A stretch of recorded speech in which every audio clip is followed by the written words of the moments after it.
Why does this story endure? Well, first of all, it was written by a teenager that was full of questions and rage and rebellion. It's the same questions we have now. But she didn't have the stodginess of the time. Oh my God, that's my pizza. What did you get? It's Oscar Isaac. The star calling you. So, she didn't have the stodginess of the time. She was the daughter of two brilliant minds, but she knew the hypocrisy of the life that everybody led. And, she asked the fundamental questions. What are we? Why am I human? Why am I here? This is not just a horror or a monster. No. It's a human story. It's a human story. I mean, you have to remember the time when it was written and published in 1818, people were fascinated by Gothic romance. The Gothic romance was prurient, but she brought the element of asking fundamental questions, almost like John Milton in Paradise Lost. So it was a genuine work of high literature. Now the book is, the 1818 edition at least, is a lot messier, a lot more gluttonous. He wants all the answers. It wants to talk about capitalism and existential dread and life as the enemy. When you talk about Frankenstein, Pinocchio, Tarzan, Sherlock Holmes, Jekyll and Hyde, these are the building blocks of human mythology, modern mythology. It's a lot to sort through from a screenplay perspective. You've got to figure out what's relevant, what you want to take, what you want to highlight. Yeah, but you transmute. You don't translate. You transmute. Adaptation is a screen adaptation, which means a fish needs to adapt to land. Legs need to be sprouted, lungs have to be created. It's not it's alchemical. It's not chemical. What strikes you about this story? What made you say, this is what I want to spend years of my life focusing on? Well, I found it a great way to talk about me and my dad. And then as the years passed, I found that it was a great way to talk about me and my dad and me and my kids. In what way? In the way that, father is always a big shadow on a child, and then you behave like a child, and then you become a father, and you're still behaving like a child, and then you pass that shadow. And if you don't talk about it, no one tells you about it, and your father is not a supernatural being, he's just a guy. And making peace with that identity, with the identity of you and your father, and stopping the pain, whatever it is, by forgiveness and acceptance, it makes it profound and it makes it mine in that way. This wasn't just any story, any book you read. No. You'd really wanted to make this film. I gave it over 50 years of my life, so yes. 50 years, that's incredible. It's in all my movies. What do you mean? From Kronos all the way to Frankenstein, all 13 movies have elements of the film. Pinocchio is another prodigal father asking for forgiveness of his child. My first movie, Kronos, deals with eternal life, ends in a very similar image than Frankenstein. Blade 2, which is a commercial action movie, has the story of a monster child that goes back to his father and says, why did you create me like that? It's everywhere. Shape of Water? Shape of Water, certainly. The idea of the monster being of the same essence than the main female character, and the female character recognizing herself in it. Were you thinking about Frankenstein through all those movies? Yes. On purpose? All my life. You said, I want to make this movie because there's some element of Frankenstein. Yes, Crimson Peak, well, not like that. It's like proclivity, right? If you have a certain proclivity, you gravitate towards that, What is it for you about Frankenstein? It's me. It's me as the monster, it's me as the creator. Film directors and Victor Frankenstein have a lot in common. In what way? Explain that. Well, you try to control, and things go wrong when you try to control. And at the same time, you have to learn to create in a much more constructive way, in a beautiful way, and that comes with time. And the creature, I was a Catholic boy. I am a lapsed Catholic man now, but I understood everything. I went to Mass on a Sunday, 8 a.m., then I came back home and I turned on the TV and there he was, Boris Karloff and Frankenstein. And I all of a sudden realized this is what my grandma talks when she talks about the Messiah. This is my Messiah. I understood Immaculate Conception, resurrection of the flesh, the stigmata, ecstasy. I saw all that and I said, this is my shepherd, this creature. This is me.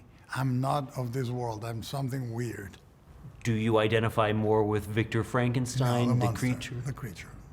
Because? Because we are all creatures. I mean, we have a world that tells you shouldn't be a creature, but in reality, we're all weird in some way. And it's not the weird that is bad, it's the fact that we say that the weird is bad, that is bad. In what way are you weird?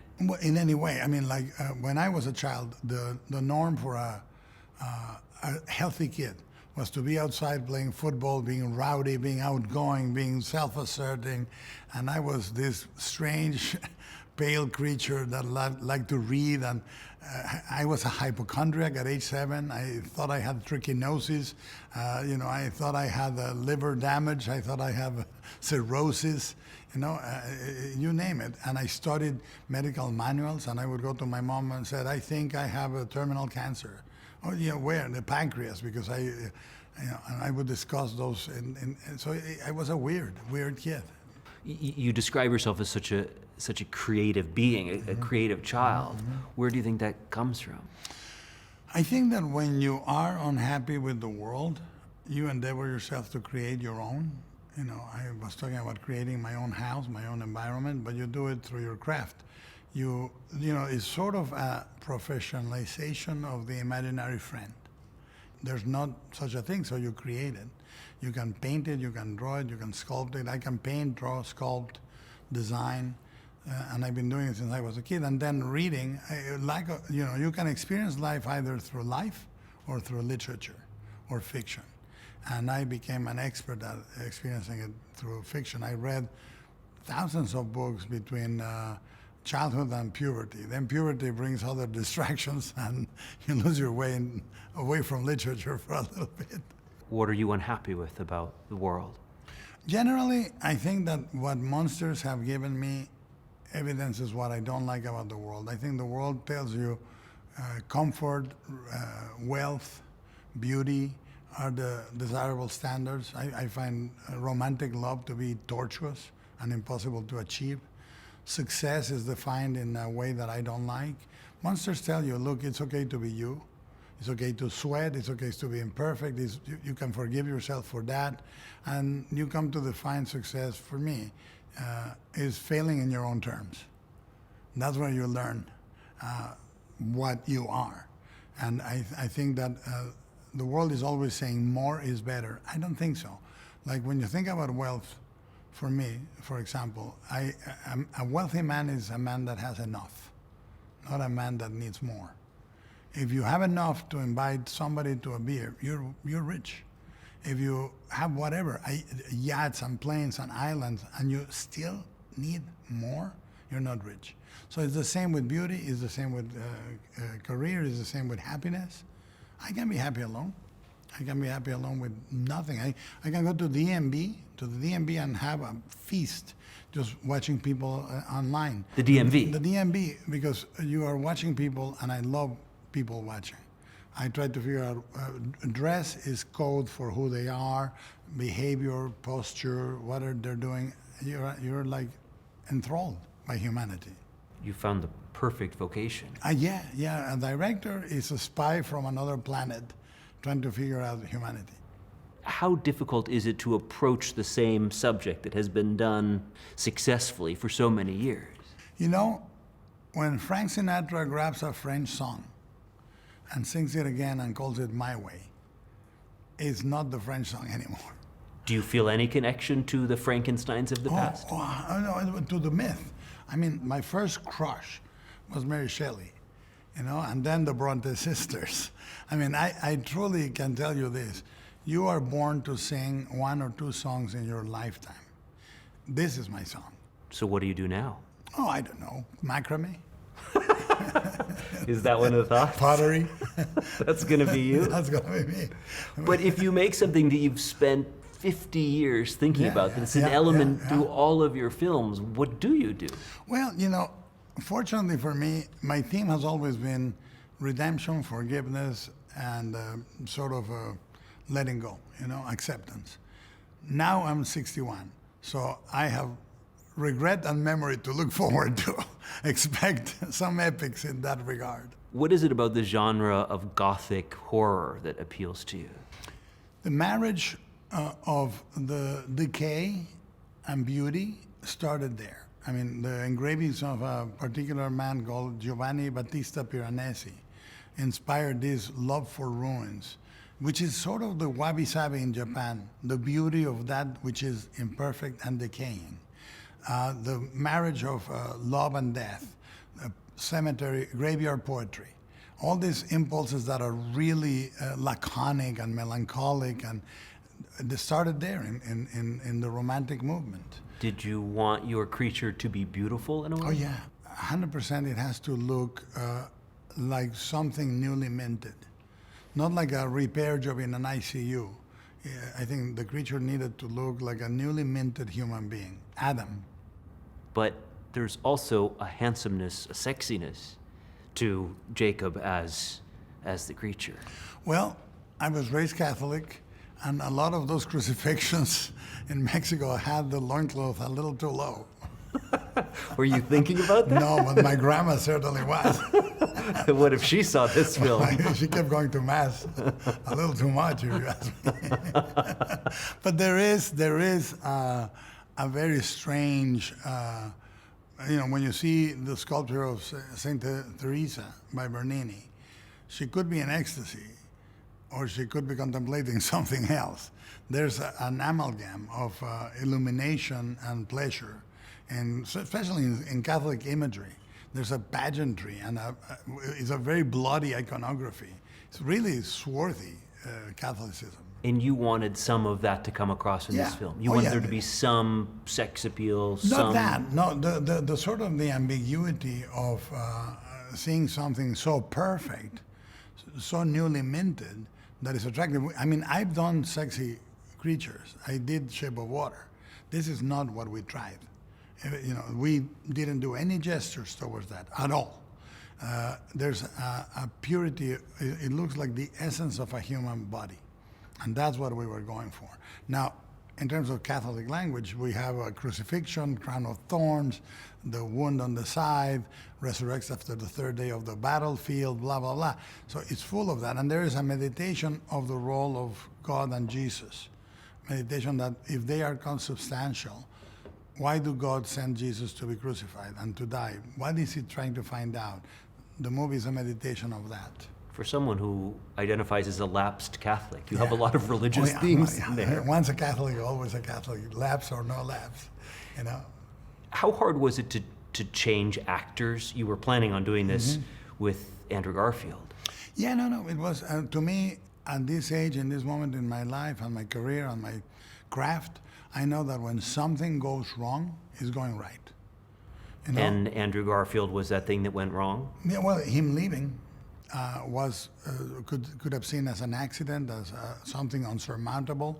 I always see that my profession is hostage negotiation with reality. Reality says, I'm gonna kill it, and I go, no, you're not. Listen, put down the gun, let's talk. Was there a fear that this would kill this film? Not for me. Zero, never. I never doubt the accident. Everything that happens, I say, why is it happening? Why did I lose that location?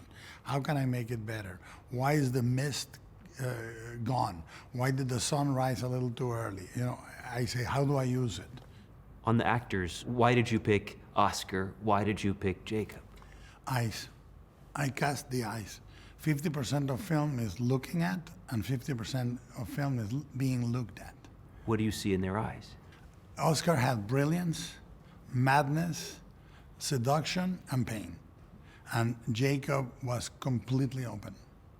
Completely open. He had an innocence and an openness and a purity in his eyes that was completely disarming.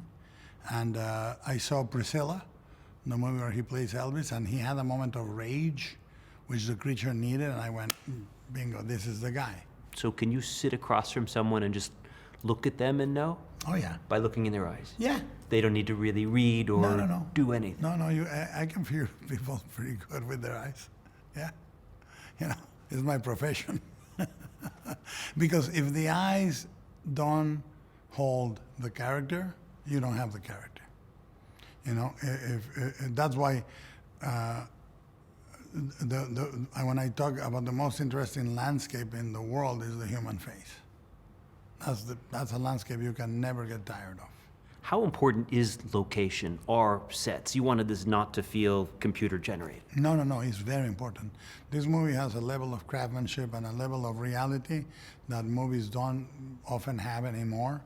I wanted giant sets. I wanted to build an entire ship, put it on a motor to move it. We did gigantic miniatures, hundreds of wardrobes, blah, blah, blah. When you go to an opera, there is a sort of luxury in seeing the velvet and seeing the gilded surfaces and seeing the scale of the sets and hearing the singing. This is the scale of this movie. The scale of this movie is a fantastic opera. When you look at the film, when you look at Boris Karloff, that film, even those trailers, it's a very different tone from of course. yours. I'm not doing that. The film, first of all, the film that James Whale did is a masterpiece that was based on a 1927 play, not the book, number one. But Bride of Frankenstein is more based on the book. And so I'm not trying to do that. I'm trying to adapt the book through my own prism. Is Mary Shelley's biography in that book, and is my biography in this film. This is one of those stories that we all feel like we know. We but grew up with, but you don't. No. Like most people really haven't read the book. They think they know what it's about, but a large portion of the book is the creature's story. That has very seldom been rendered, if at all. Even to the point that people think of the creature as Frankenstein. Yeah. Well, that came from a play. That came from a play that decided to name both the creature and the creator Frankenstein. It's not about instinct, because I think treating the creature like an extension of Victor is an interesting thing, because that to me is fatherhood, bad fatherhood. When you treat your kid as an extension of you, that is making you look good or look bad. That is the moment when you say, when the child has to say, look, to you I'm this or that, but to me I'm just existing. And that's a moment in the film, actually. If you loved Boris Karloff so much, why did you seek to do something so different? If you know that there is a different way of talking about a character that speaks to a side of humanity that hasn't been done, and Frankenstein is one of those. You can say, I'm going to do Frankenstein. Oh, again, as a Latin American dictator, I want to watch it. I want to do Frankenstein. Oh, yeah? In space. Okay, I want to watch it. It's multivalent. You can change it with one inflection. That's great mythology. It's completely new. And if you can give emotion to a tale that is 200 years old, that's a great alchemical trick. And I was born to try it.